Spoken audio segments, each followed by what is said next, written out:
Okay, in section 10.1 and 10.2, we looked at quadratic equations. Remember, a quadratic equation is an equation of the form ax squared plus bx plus c equals 0. Now, in this section, we're going to look at equations that are quadratic in form. Sometimes we're asked to solve an equation that kind of looks like a quadratic, okay? For example, like if I wanted to solve x to the fourth minus 10x squared plus 24 equals 0, this is not a quadratic equation, but it very much looks like one. You know, instead of the powers of x being 2 and 1, they're 4 and 2. But it's, you know, I still have three terms that I'm adding together, and I got 0 on one side. So like I said, this very much looks like a quadratic. In fact, I could rewrite it into a quadratic form here. I got a squared term, a linear term, and a constant added together to give me 0 on the right. Okay, now we call this quadratic in form. One approach to solving equations that are quadratic in form is to begin by making a u substitution. So let's take a look at problem 12, where we're going to solve by making a u substitution. Okay, part A, that's the same equation that I was giving to you up here. We're actually going to solve this now. Now, I'm going to let u be x squared, and you'll see why I did that in the next line. If u is x squared and we square both sides, then u squared would be x to the fourth. Now I've got an x to the fourth leading off, so let me replace that with u squared. Minus 10 times x squared, that's what I'm calling u. And then plus 24 equals 0. And, okay, so by making that u substitution there, I can see more easily now that I had a quadratic going on. It was just kind of hidden in disguise a little bit, okay? So knowing that I've got a quadratic in terms of u means that I can factor now. Remember, with solving a quadratic, always think factoring first.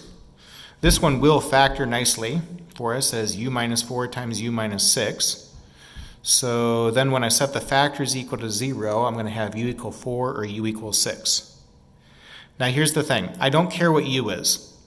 U is just a temporary thing that allowed me to see more easily that I had a quadratic kind of hidden in disguise here a bit. Okay, I'm solving this for x.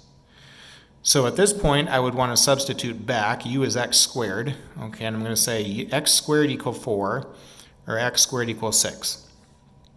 If x squared equal 4 and you take the square root of both sides, of course, don't forget about the plus or minus there, then x would be plus or minus 2.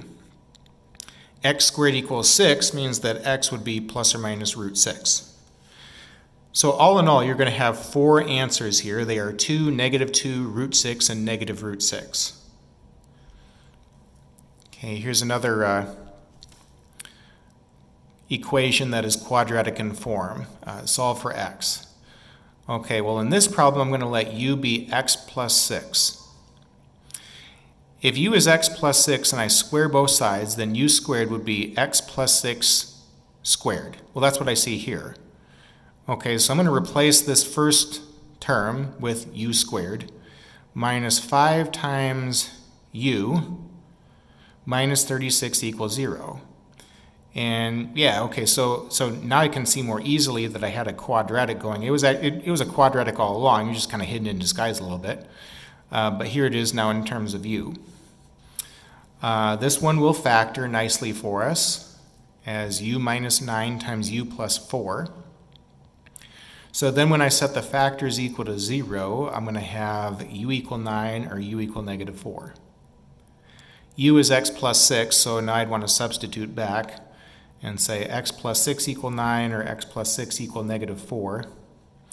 On each one of these, you want to subtract 6. 9 minus 6 is 3. Negative 4 minus 6 is negative 10. So x equal 3 and x equal negative 10 would be the solutions there. Now, another way to do this problem is, like, you didn't need to use a u substitution. Like, I'm just doing that because I'm told to do that in the directions here. But another way that I could have done this is, like, I could have FOILed out this first part, distributed the negative 5, and then collected all my like terms. I would still get the same answer. You know, eventually, like, I'd be led to a factoring situation, okay? And I'd still get the same answer without any u substitution. Okay, so the point of me saying that is to say that sometimes it's nice to use a u substitution because it's easier to see that you have a quadratic, and sometimes we don't really need to do that. Okay, now when you do use a u substitution, the plan is going to be to let u be equal to that middle term, whatever that is, but then disregarding any constant. Okay, so like in this problem, I'm just disregarding the negative 10. In this problem, I'm just disregarding the negative 5. In general, that's going to be the plan for what to call u. So let's take a look at this one. We've got x plus 3 root x minus 10 equals 0. Now this would be pretty tough to see, but we actually have a quadratic going on in disguise. If I were to let u be the middle term, but without the 3, u is equal to the square root of x, and I square both sides, then u squared would be equal to x. Well, I've got an x leading off, so let me go ahead and replace that with u squared. And then plus 3 times the square root of x, that's what I'm calling u, so it'll be a plus 3u, minus 10 equals 0. So yeah, okay, here's my quadratic in terms of u. And this is going to factor nicely for me as u plus 5 times u minus 2. That means that u is negative 5 or u is 2. Okay, substitute back, u is the square root of x. So I've got the square root of x equal negative 5 or the square root of x equal 2. Now the square root of a number can't be a negative.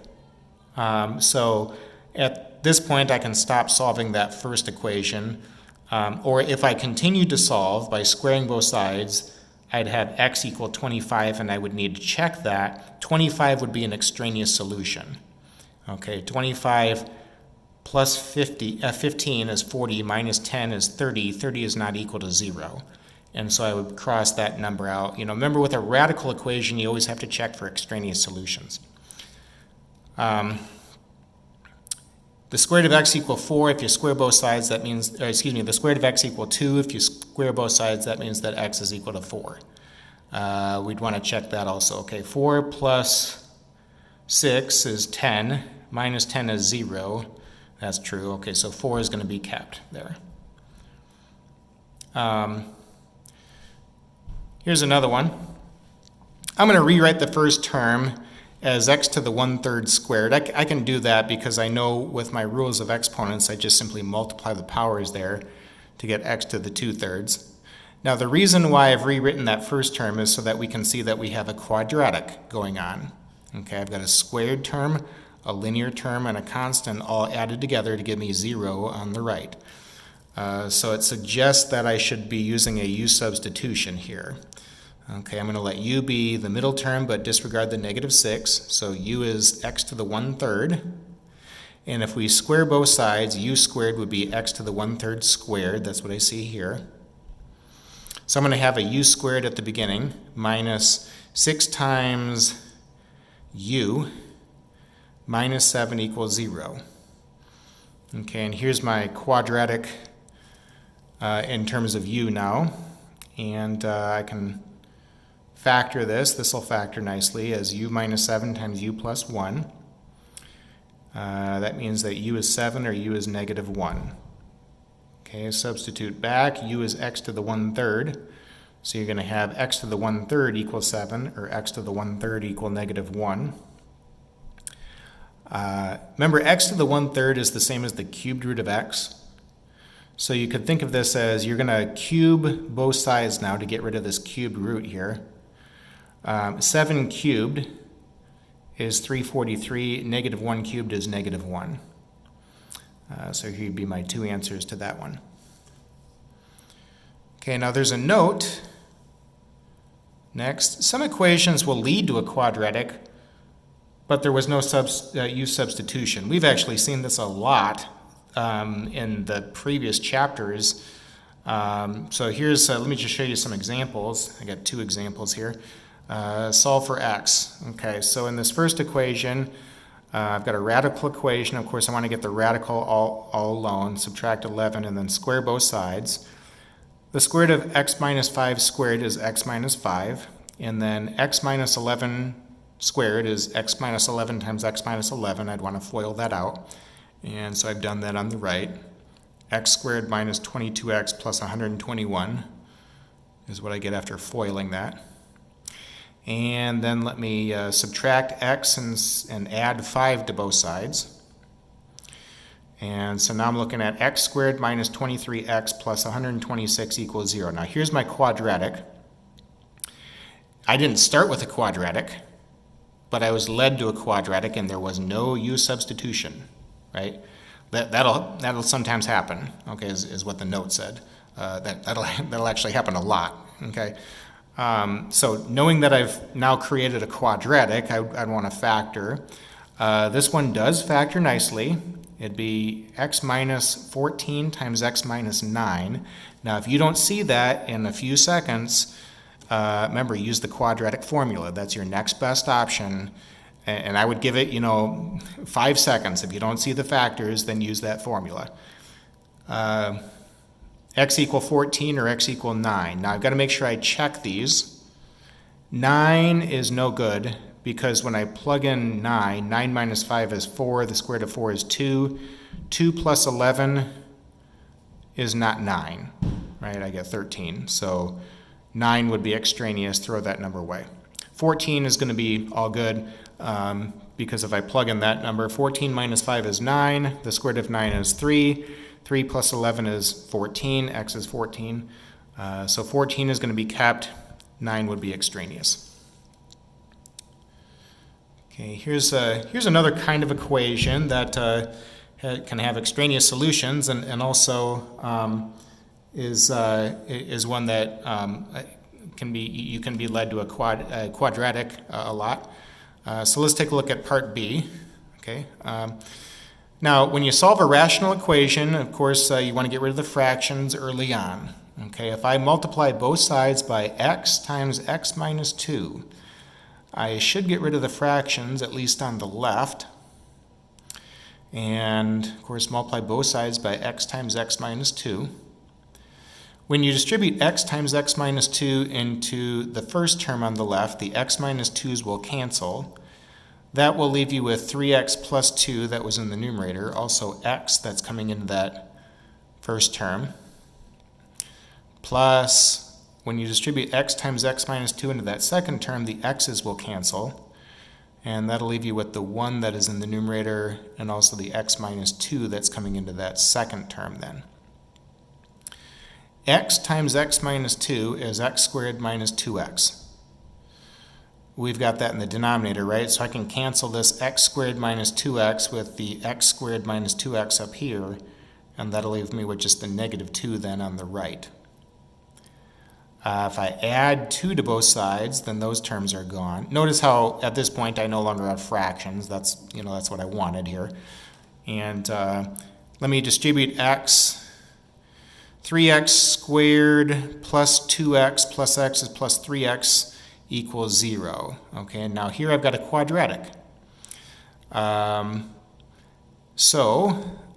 I didn't start with a quadratic. I didn't have any u substitution going on, right? I was led to a quadratic. And so at this point I want to think factoring. Now remember with factoring, first thing is you always want to look for if there's a common factor. 3x is in common to these two terms, so you can factor that out. That'll leave you with x plus 1 as the leftover. And then you'll set the factors equal to 0. Okay, 3x equals 0 means that x would be 0. X plus 1 equals 0 means that x would be negative 1. With a rational equation, you got to check your answers because we can sometimes have these extraneous solutions come up there.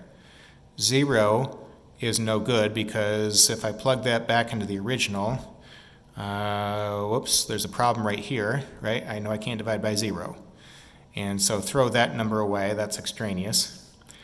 2 would be the only other number that we would be throwing away. 2 did not come up in the calculation, so negative 1 would be kept, 0 would be extraneous. Okay, so that's it for this section. The homework is on page 804. Be sure to look at these problems for me.